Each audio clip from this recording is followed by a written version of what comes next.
I have a blog. It's officialrobertjohn.com. You can check it out. And a lot of those blog posts that you'll read a lot about the value of, learning from others and people who are, steps ahead of you now. There's no need to go through every single pain point.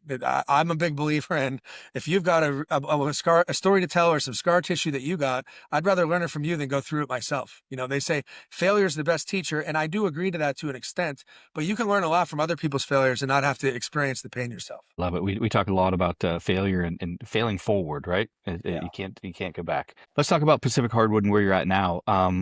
You said 13 years since you founded it? Yeah, so I've been in California 13 years, and at the I came out here to run product design and development, as I referenced earlier, and then I was running global ops for about a year and a half after I moved here, and I really got burned out.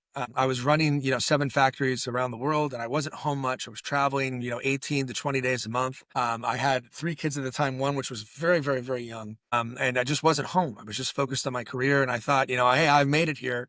I am flying around in private jets, and I've got an unlimited expense account. I have 5,000 employees, and I didn't grow up with, affluence. I mean, we had a nice middle class lifestyle, but my mom waited Mhm. tables. My dad was a pipe fitter.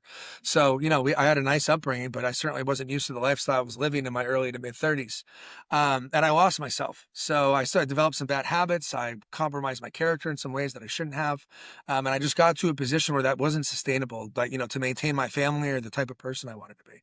So really my biggest failure in life turned into my biggest step forward. You talked about falling forward a few minutes ago. Exiting the corporate world was really scary because, I'm 33, 34 years old. I'm making more money than I ever thought I'd make. And I'm living this lifestyle. Now I'm unemployed in Southern California with 4 people to take care of. So that was scary. Scary, right? Yeah, Super yeah, for scary. sure.